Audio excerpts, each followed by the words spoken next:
What's going on, guys? AceYGO here. So today I'm actually coming to you with a Cyberdragon deck profile. That's right. Cyberdragon is a deck where it really does take a good pilot for this deck. I'm gonna be completely honest. Like, there's some people that play it that I know that they do okay with it. They get their wins here and there, but at the same time, it really does take a good pilot for this deck to be able to really compete with today's meta. Being able to just contact fuse and go push for a large amount of damage really does take knowing what cards to use when. So let's go ahead and get into the Cyberdragon deck profile. So starting off, you have your 3 OG Cyberdragons. This card is a heart and soul for the deck, where if you go second and you see this card, you just special this, bait out something like a strike, or if you don't, then contact fuse a machine monster or a link monster in the extra monster zone. It is really good. And then going into 3 cores, this card is able to get you all of your Cyberdragon pieces to be able to search, be able to make your boards. And then again, normal summoning this because every Cyberdragon monster is treated as Cyberdragon on the field and in the graveyard. So that's very important to remember. This card basically, when this card is normal summoned, add a Cyberdragon spell a trap from your deck to your hand, so an Ash bait. And then if you're behind on the game and you're pretty much losing that game, you can banish this card as long as only your opponent controls a monster, and then you can special Cyberdragon from the deck. But usually you spit out all 3 within your first couple of turns, and then you can always recycle them by spinning them back. And then 3 Hers. You want to see this card.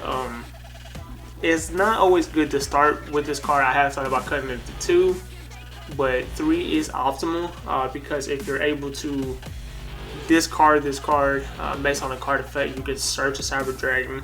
If you have a special, you can make a level 5. So this card is very good. The one in Chester, this card is basically like an extender.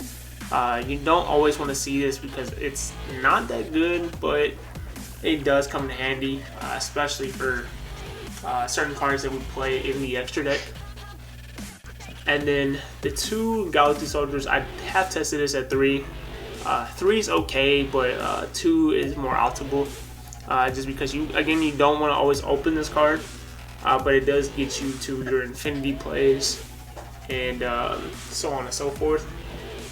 So then we go into 3 Cyber Emergencies. This card is again heart and soul. Search any light machine or any Cyberdragon.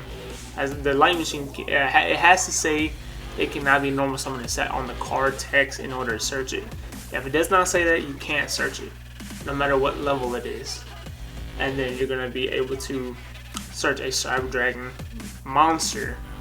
So basically, any one of these 10 cards. And then your Cyber Repair Plant. This actually searches your Galaxy Soldier. It searches your Yada.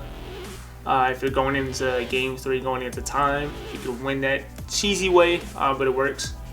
Or you can search your Jiziku to be able to out a Dragoon, out a problematic monster. And then you have your Cyber Rev system, which is basically like an archetype searchable monster reborn for the deck. You have your 1 Overflow. This card is actually pretty decent to control the games, especially in the mirror match when you're able to just banish 2 different levels of Cyberdragons and then pop cards on the field. Non-target destroyed. 2 Ash. Ash is okay. You don't want to play no more than 2. I've been really liking this card at 2, and pretty much every deck I've seen, I've been playing. You can see it in my Dino deck profile, and more is coming up in the future. Playing Ash at 2 is more optimal. You never want to play this at 3. It's ideal because you want to open with it, but it's okay. Machine Loop. This is a card that really is able to get you to your infinity. You can get to infinity without it, or into a couple of different lines of plays. But you never want to get ashed with this card. If you do, you're probably going to lose. 3 Platter Prosperities. You have your targets in the deck or in the extra deck. Just being able to dig 3 cards deeper in your deck is always good. 1 Overload Fusion. Unfortunately, you cannot search this. but you can dump this off of Vertan and Conda. One Red Eyes Fusion. I believe the Red Eyes package is actually a necessity for this deck nowadays, because before Red Eyes Dark Dragoon was a card, Cyberdragon had a really tough time just setting up a decent going first opening board. They were more relying on going second and trying to OTK you. But you also play the 3 Forbidden Drip Drop. I love this card, man. Like, this card is insane to me. But if you can't afford, $450 for a set, don't worry. Dark Blue No More is a card. It is a common too, so you're able to get a playset for roughly $15, no more than $30 for a playset of the commons. I think you could do like 45s for the promos out of the 2019 Megatins.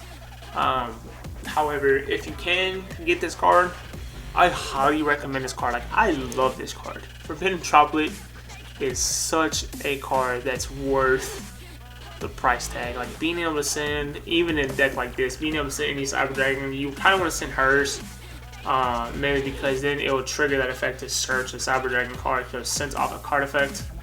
I think that's how that works. If this card is sent, so it doesn't even have to be off a card effect. Could we just send hers and then just search the Cyberdragon and also negate, a monster on the field, at least 1 to 2.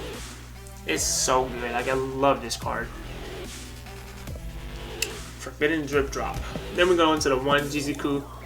Basically, these are searchable out, through Cyber Repair Plant. Normal summon hers, a core, link into Almirage, and get this. You can be able to out almost any card. Then your 2 Vanillas, 2 Bricks, 1 Yada. Again, Yada is pretty much a cheese in time. If you're like 30 seconds in the game left or a minute and you're able to search this, special this, and then win the game, it's super cheesy, but it works. 2 triple tactics talent. I think this card in this deck is necessary, just because you have so many cards you can get ashed on, so many interruptions. Your opponent, they know what they're doing. Interrupts you so hard. So just being able to, you can't use the draw effect after Prosperity, which kind of hurts, but you're able to rip a card, take control, make a negation on top of it. So basically, 1 card, and if it gets ashed, you can still make a decent board for this deck. And then 3 Alphas. I've been testing this card. I think this card, you could cut this card if you want, because Alpha is decent, but it's not like Pringatops where it's a quick effect. It has to be on your turn, and then you're able to bounce something back, target itself, bounce something on your opponent's side of the board back. It's fine. I mean, it's a decent going second card, but going first kind of sucks. And then Super Poly, just because you need literally one normal summon plus any other monster if it gets ashed, equals Vertan Anaconda. So good in this deck. Really a necessity, especially if you're playing like Dragon Link if they're still around, or if you're playing, let's say, any monsters with that plays dark as boss monsters, you're able to just get rid of their board super easy. And then let's go into the side. The side is 2 Lancia. Again, Lancia is a card. It's still really good, but it's not as good as it used to be, mainly because Eldritch is not the primary deck at this format. Tri-Brigade is, but you have the Shotgun Tri-Brigade with Lancia, because every card in their deck banished for cost, or almost every card. And if it banished for cost, it still goes through anyway. Evenly Matched, being able to negate the board and then just blow it away with Evenly Matched. You do lose your battle phase, but sometimes it's worth it. I love this card too. I think it's really worth running in the side. I run it on almost every side deck that I use. Strike, Solemn Strike I feel like is decent. I don't run it in every deck. This I actually just side in. If I need to go first, I would just side it in over Alpha. 2 Bells. Bells is really good this format just because this stops Tri-Brigade Revolt. Drove for the Dragtron matchup. Some people know how to play around this, some don't. 2 Cosmics and a Harpy's Feather Duster. Both are really good, so being able to chain Cosmic on Engage and managing it, you're probably going to win that game. going on to the extra deck. 1 Mega Fleet, obviously Contact Fuse, always good. Same thing for Fortress. Rampage is being able to pop 2 cards, you know, 2 spell and traps on the field, and then dumping 2 to swing for at least 6,300 points of damage. So if you don't win that game, you're very close. 1 Dragoon, 1 Macabre, because if this is sent off a card effect, which usually some people try to Nibiru you on Nova to prevent you from making Infinity, you can still get a negation through Macabre. It's a light machine fusion monster that works. And then 1 Starving Venom, just because you want to have at least 1 Super Poly target in the extra deck, just because you do main 1 Super Poly. You don't always see it, don't always need to see it, but it's there. And then Link monsters will play 3, 1 Amirage, 1 Verte, and 1 Seeger. Seeger is a card where it's one of the materials that you could use for Pot of Prosperity. I never go into this card, like ever. I don't ever go into this card. I think it's okay. I don't think it's the best, but it does have its time to where it does come clutch. I'm not gonna lie, but I don't think this card is the best. I really don't. And then I play 1 Castellar Palladius, just because if you get Zombie World, you're still able to use this and then return a Zombie World on the field.